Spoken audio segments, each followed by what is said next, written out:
I've got both of my Glocks out here. They're both unloaded. I'm going to talk about the difference between the 43X and the 19, the reason I got a 43X. So the main reason is you can tell how much thinner the 43X is. Not because it's a lot different frame-wise. It's really, I mean, there's that much difference in the frame. The grip, there's not any difference in how far it comes down. This 19's got a Magpul little deal that plugs the hole, and it's like a magazine well. But that's making it look a little bit longer. In reality, it's not. I can't get a different. I do like that it doesn't have the finger grooves, because those finger grooves are too small on the 19. So my pinky finger is crammed up in here. It really doesn't feel comfortable on there. They improved that, in my opinion, on this one, because it's slick and your fingers can just kind of get wherever they want to be. I don't know. They probably make a plug for that hole, because I'm going to be carrying it in the woods all the time. I might plug that up, but it doesn't have the little hole like on the Glocks normally have. But you can see, I mean, just looking at the top of them, how much skinnier the 43 is. So with this gun last year, I kept it in this holster, and then I would either wear it or I would put this holster down in the pocket of my backpack. And it would be, the whole thing would be stuffed in there, and you can see how much is going on. I got this Blade Tech. It says made in the USA, but I got it with the clip oriented on this side, so that now actually when I put it in my pocket, I can clip it on, or more importantly, like when I put it in my backpack in the cup holder deal, I'm gonna have it down in there with this thing clipped on. That way I don't have to shove it the whole way down in there, or put this in there and have my gun on the outside. But you can even tell just with the grips how much difference and how much less you've got going on. So anyways, I'm gonna shoot them. The main thing I'm gonna do, my 19 is sighted in. I use the rear factory, and then I replace this with a night fission, which is F-I-S-I-O-N, night fission. I don't know. It's a tritium front replacement that replaces the factory. So instead of that little white factory dot, I've got a white tritium dot on the front, because when it's dark, you don't want to be looking at anything other than probably mainly the front if you're going to be shooting at something real fast. But I will say, and all the time I've been carrying this, the 2 times that I think I would have been in any kind of hairy situation with pigs, I didn't grab it. One of the times it's completely dark, and I walked into an area that I've been putting corn out, and pigs started going everywhere, and I just froze. I don't know why I didn't think to get the gun. The second time, I was walking in the middle of the day, and I walked into a bunch of pigs that were bedded, and I didn't grab my gun then either. I knocked an arrow, and I thought in my mind I was going to somehow get some Robin Hood shot off. But the point is, I'm carrying it sometimes, mainly if I'm on public, like in the national forest. I'm carrying it because I might run into sketchy people. And I mean, I don't think in my mind that I'm Wyatt Earp who's going to draw down on a pig that's running at me and defend myself with it. It's mainly for other people, or if I'm somewhere, you know, I hunt some places where I'm a long ways from my house and I don't know anybody, and I'm on public land around weird people. So it's kind of for other humans. Not really. When you see me talk about carrying a gun, it's not because I think I'm gonna get attacked by a mountain lion or something like that. But so anyways, I'm gonna shoot, because I replaced the front and the rear on this little 43X. I'm afraid that the rear is not gonna be exactly where it needs to be in the center, and I brought my sight pusher, and I'm gonna push this rear sight today if I need to, but I'm gonna shoot it first. And I'm gonna shoot, I thought about this, I've got 124 grain jacketed hollow points, and I've got 115. I think actually I'm gonna shoot the 115 out of it and sight it in with that, because you want to sight it in with the ammunition that you're gonna be shooting. And once I get it, if this ammo shoots left to right, I'll shoot the other ammo, make sure they're both on left to right, because I have had 9mm and 40 cal both be different ammunitions hit different left to right. So I'm not that much concerned about the elevation. I'm more concerned about windage, because every gun's different.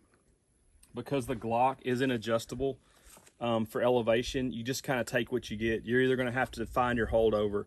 Like, you might set your target right on top of the front bead. It might be covering the front, the front bead might be covering the whole sight. It could be even above it. It just depends on the gun. But the main thing is, I want to get the windage. I don't want it to be missing left or right, and I don't want one of these ammunitions to be shooting funky. So we're going to shoot a 5-shot group, and then I might have to do some adjusting. And once we get sighted in with this 115 grain, we're going to shoot it a couple times with the 124 grain. Most 9mm that you find is 100 and, I've got the wrong magazine. So this is a 19 magazine, sorry. The 43X is single stack. Although there's a company called Shield Arms that makes a 43X magazine that holds 15 rounds. So that could be something down the road. But I'm gonna go ahead, I'm gonna put my earplugs in and get my glasses on and then shoot a couple.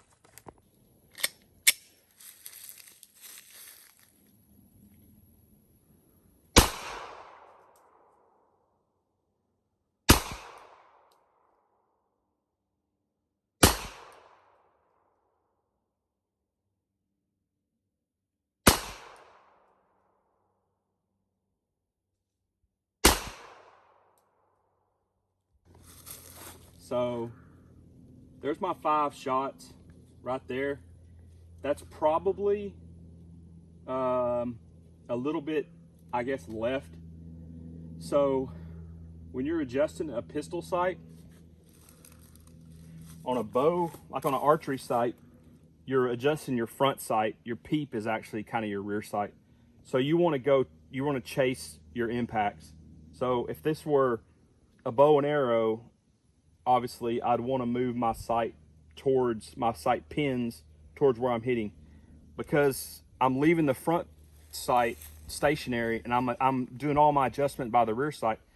I've got to actually go the opposite direction. So because I want my impacts to come to the right, I'm going to move my rear sight. I'm going to push it over a little bit to the right. And what that's going to do is it's going to make me it's going to bring the muzzle over that way. So we'll go, and I'm going to push the rear sight just a little bit to the right and then shoot another group.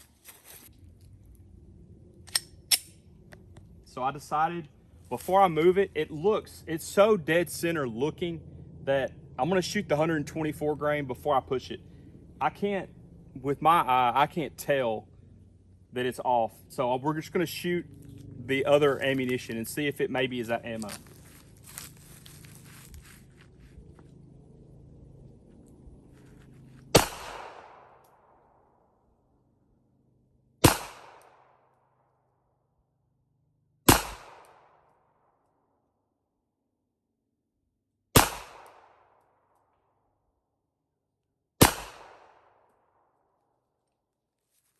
Okay, let's go look at that.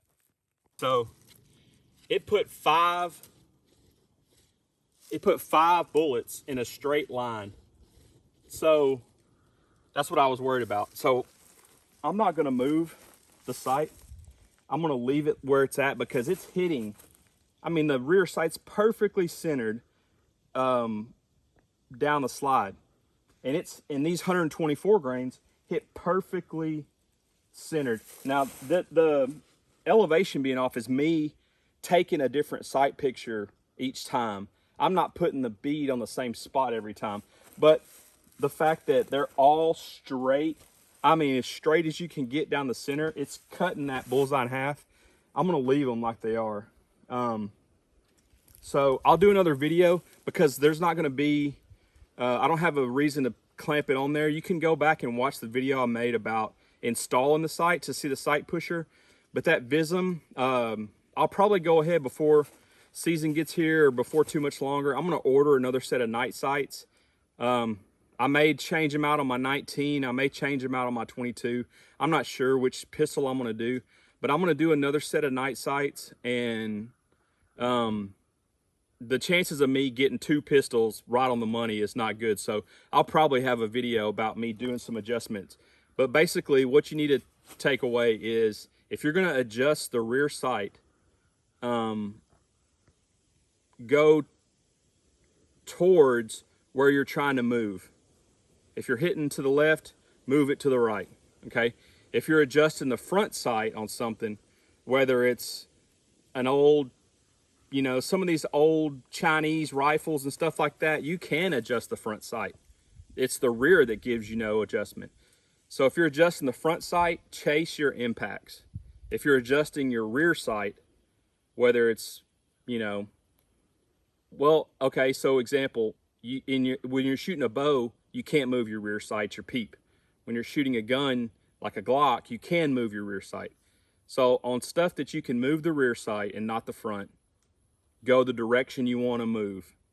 And when you're shooting something where it's the opposite way and you can't move your rear sight, chase the impact. So anyways, long story short, basically, if I were going to move this, if I was seeing my group for some reason over here and I needed to move my rear sight, I'd clamp it in that pusher and we'd push it and I'd just make a video.